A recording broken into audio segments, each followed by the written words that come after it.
abadde bangoberera ebbanga lyonna nga ntaganjula Mmengo nga mbabulya buli kimu kigenda mu maaso nga mwebuzabuzanga abafuka baana aba ngenda kuzanya voice note eno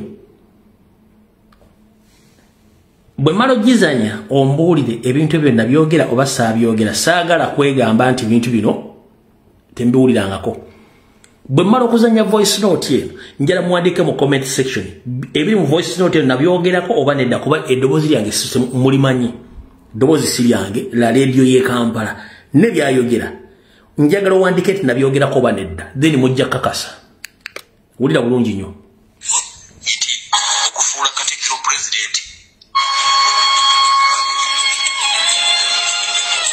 minisita Sam Mayanja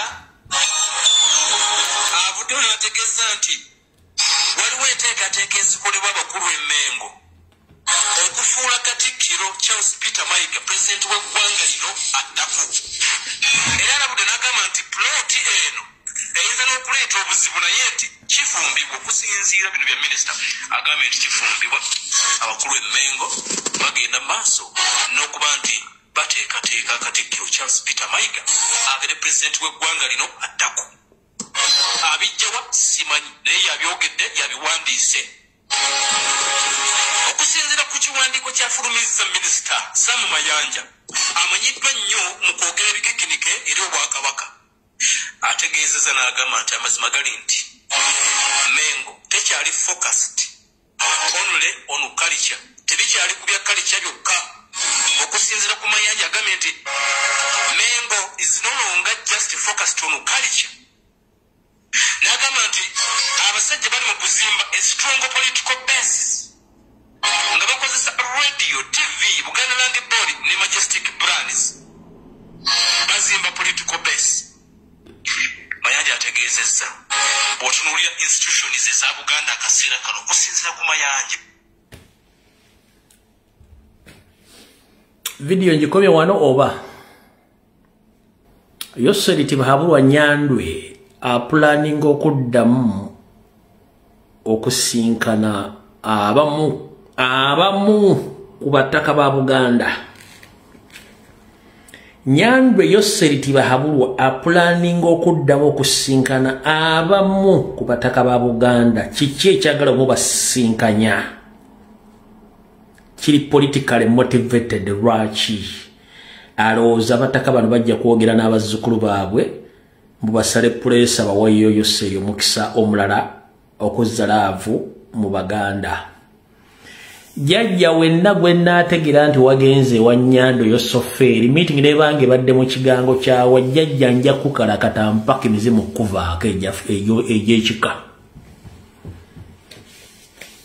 Nkiddamu Nyando Yosoferi apulaninga okuddamu okusinkana abamu ku bataka. Obutasukka mwezi guno oba obutasukka gwa mukaaga wakati kubanga presa emwetiriddeko.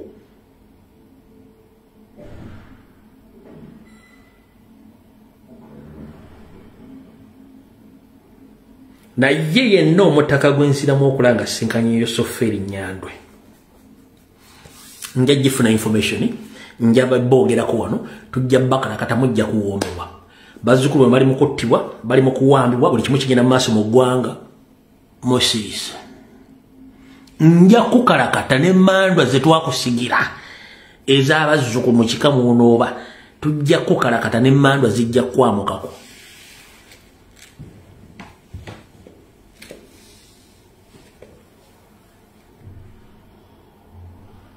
Nkuddamu Nyando Yosoferi ayagala kusinkana abamu ku battaka ba Buganda babeeko kye bakkiriziganya engeri gye bagenda okukwata mu Buganda. Kati mwalabyeko njagala soke tudde wano katono okuva ku Katikkiro Josh Mayanja Nkanji Oweekitiibwa Mulwannyammuli Mwogerere Oweekitiibwa Jebbi Walusimbi Oweekitiibwa Dan Muliika.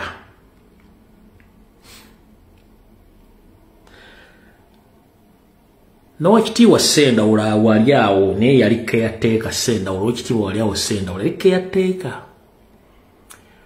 mwali mulabyeko Katikkiro yenna eyeekulisa nti awezezza emyaka gwe giti ng'ali mu yafeesi.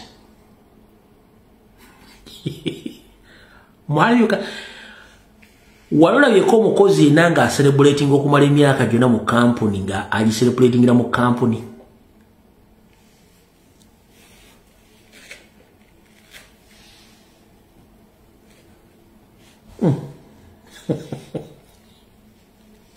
Kati omanya abantu bakabano tebabula.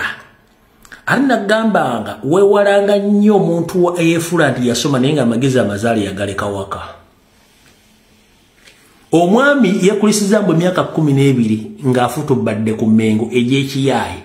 Kumbe indirect nabagamba yasooka n'akola omukolo ewuweerweza ng'asiibula banne. Yazze n'akola omukolo mu Butikkiro n'agamba yeeyozaayoza okweza emyaka 12 ng'ali Mmengo. Walabyeyo kuba Katikkiro wonna abaawummula Kabaka bwe yali awadde omulamulirako eyakolako omukolo.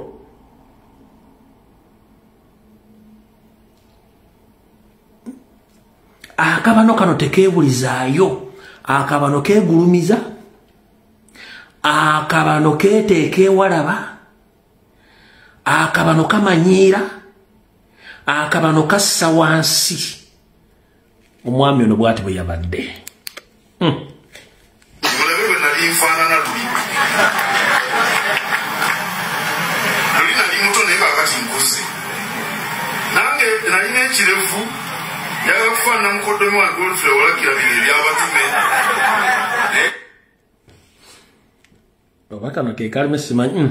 Bwe nali nkwasibwa Ddamula nga 29 Mei 2013 nalangirirwa 12 naye nenkwasibwa Ddamula nga 29 naye emirimu nagitandika 13 enkeera. Kamba nyumize nali ngenze kusala mbiri. Weewaawo nze nga Beene yambuulira dda nti ngenda kubeera Katikkiro naye nga tekinnala.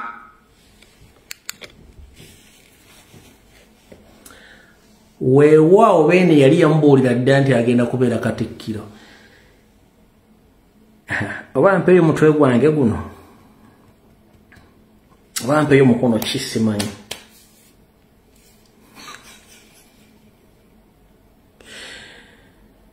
Teri Katikkiro yenna mu Buganda bukyanga bubeerawo mukama we gwabuulira nti agenda muwa obwa Katikkiro. Batuuza enkiiko ku nkiiko okulondoba okusunsula abo be basuubira agenda okulya obwa Katikkiro. Era olunaku bonna babeerawo ne basoma busoma erinnya ly'omuntu akoze eki, omuntu oyo Kabaka gw'aba asiimye mulamulirako. Naye ono akugambye mu Ssaabasajja Kabaka yamutegeezaako nti ye Katikkiro. We nakomye okutegeera n'enfa.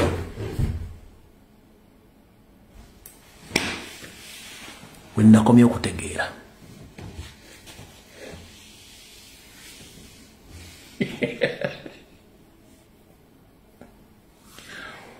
Maama nnyabo.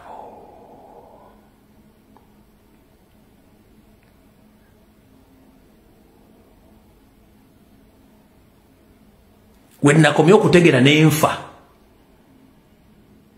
Kezibeere job interviews. Teriko bagamba nti already g'ofunye omulimu. Basunsula ne basunsula ne basunsula ne basunsula ne balako bagamba nti oluvannyuma ng'amaze okusoma bagamba gwe wali otegedde before nti ogenda kufuuka Katikkiro wa Buganda. Naye musajja gwe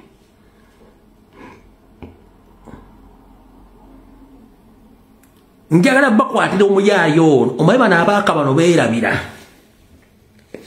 kankabaddiremu nze nabagamba nkwata mu bigambo bya muntu nkuwa emitendera Ssaabasajja Kabaka n'olukiiko lwe lwayeebuuzaako kubanga takola nga ye. Abeera n'abamagezi omuli bannaalinnya abalangira mikwano gye n'abantu bannaddiini baani ne batuula baga nti ono bwati ne bwati ne bwati ne bwati n'atunulamu n'amanya n'asooka n'akola naye ono omusajja agambye ti kabaka yali yamutegeeza nti agenda fuuka Katikkiro. Buno obulimba bw'otabusangula omusajja gwe kitegeeza kabaka waffe omusaddaase. Kabaka waffe omusaddaase mu bintu by'ekisiru ng'otandise okulaga Abaganda nti gwe mu byafa bya Buganda nti kabaka yakutegeereza nawo nti ogenda okufuuka Katikkiro.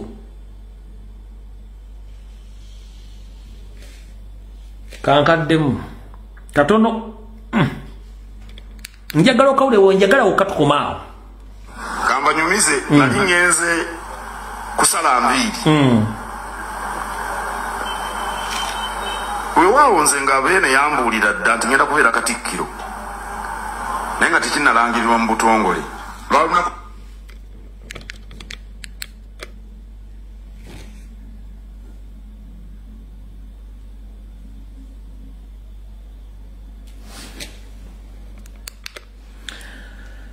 njagala omuntu andeetera ekifaananyi kya Katikkiro yenna yawummula nga kifaana bwe kityo.